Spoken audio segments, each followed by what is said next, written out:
My perfect family imploded over a cup of coffee, and I wish I'd never answered that call. Posted by you, Throw Ray Coffee Betrayal, 3 hours ago.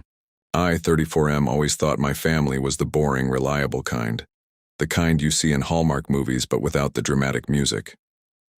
Mom baked pies every Sunday. Dad coached my little league team until I was 15. My younger sister, Emily, 31, was the princess.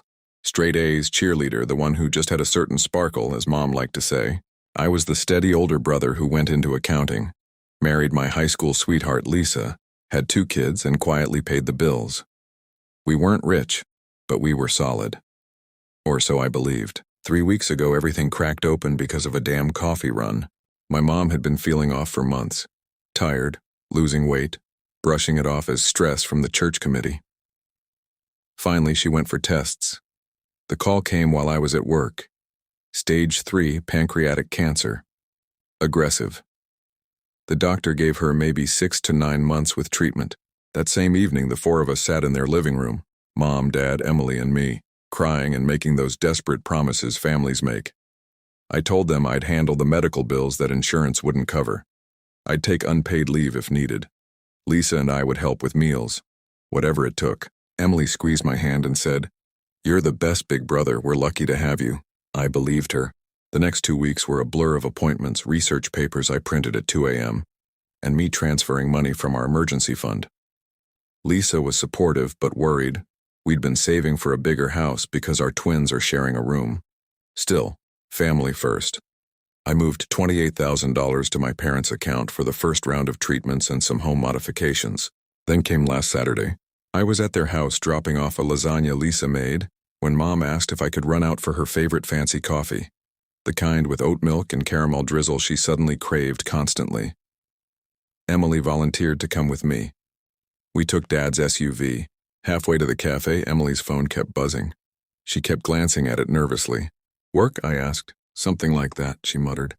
At the drive-thru, she suddenly said she left her wallet at home and asked if I could pay. No big deal. While we waited, her phone lit up again on the center console.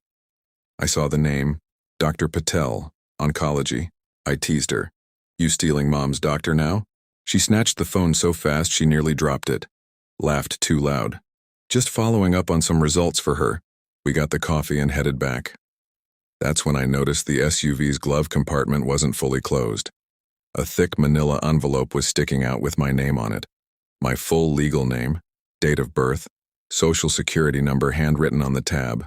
I'm an accountant, I notice shit like that. When we got back, I made an excuse about needing to check tire pressure and stayed outside. I opened the glove box. Inside were 3 things that destroyed my life in 30 seconds. 1. A life insurance policy on Mom worth $750,000 with Emily listed as sole beneficiary. Dated 2 weeks ago. I wasn't mentioned anywhere. 2. A folder with bank statements showing my parents' accounts drained, over $180,000 gone in the last 4 months. Transfers labeled to Michael, House Fund. Michael is my name. 3. Printed emails between Emily and a lawyer discussing protecting assets from Medicaid spend down and how to structure the inheritance to avoid claims by other family members. My hands were shaking so bad I almost dropped everything. I took photos with my phone, put it all back exactly as I found it, and walked inside like a zombie. Mom was on the couch looking frail. Dad was rubbing her feet. Emily was in the kitchen putting the coffee in a mug like she was some goddamn saint. I couldn't even speak at first. Finally, I asked, voice cracking, "Why is there almost $200K in transfers from your account to me?" I never received any money. The room went dead silent. Dad's face went white. Mom started crying immediately. Emily looked annoyed. Actually annoyed, like I'd ruined a surprise party. Mom reached for my hand. "Sweetheart, we were going to tell you after I'm gone." Emily said it would be easier if you didn't know. Easier. They explained it like it was reasonable. Emily had convinced them that because I had a stable job and a wife who worked, I didn't need the inheritance as much. My parents had been secretly giving Emily money for years. Her failed startups, her shopping addiction, the $65K she owed on credit cards after her divorce. When Mom got sick, Emily pushed the idea of protecting the assets by moving money around and making it look like it went to me, so that if Mom needed long-term care, the government wouldn't take the house. The life insurance, Emily said Mom always planned for her to have it because she's more sensitive and needs security. I asked about the medical bills I'd already paid. The $28K.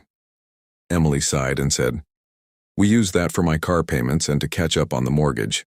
Mom's treatments are covered mostly by insurance anyway. You're so good with money, we knew you could handle it." Lisa called me while I was still standing there.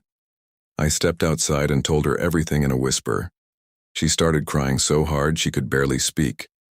Turns out Emily had been texting Lisa for weeks saying I was under a lot of stress, and maybe the house fund should be delayed for family reasons. I went back inside and lost it. I've never yelled at my parents like that. I told them they chose their golden child over their son again, even while Mom was dying. Emily tried to play victim. "You've always resented me for being the baby." I looked at my dad, the man who taught me how to change a tire and throw a baseball, and asked him if he was really okay with this. He couldn't look me in the eye. I left, blocked all of them. That was 6 days ago. Since then, it's been nonstop. Emily created a family group chat without me painting me as the greedy son stressing out a dying woman. Relatives I haven't spoken to in years are texting me saying I need to forgive and focus on what matters. My aunt actually said, "Your sister has always been more fragile." Mom called me yesterday from the hospital. She was admitted for pain management. She was crying, saying she's scared and doesn't want to die with us fighting. She begged me to come see her and be the bigger person. I sat in my car in the hospital parking lot for 40 minutes and couldn't go in. Lisa says I don't owe them anything, that what they did wasn't a mistake, it was a pattern I refused to see. My kids keep asking why Nana isn't coming over. I don't know what to tell them. Part of me wants to burn it all down, show the screenshots, demand the money back, tell every relative the truth. Another part remembers my mom reading me bedtime stories and my dad crying at my wedding. And then I remember that envelope with my social security number and how easily they were willing to throw me under the bus for Emily's sparkle. I don't know how this ends. Mom probably has months, not years. Do I pretend everything is normal so I don't regret it when she's gone? Or do I hold the line and finally admit my family picked their favorite child even at the end? I keep thinking about that coffee run. If I hadn't seen that envelope, I would still be the dutiful son draining my kids' future for people who were already planning to cut me out.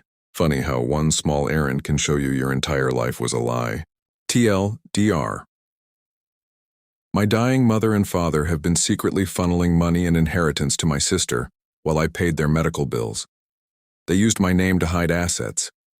When I confronted them, they acted like I was overreacting. Now the family is pressuring me to forgive so Mom can pass in peace. I feel like I'm losing my mind.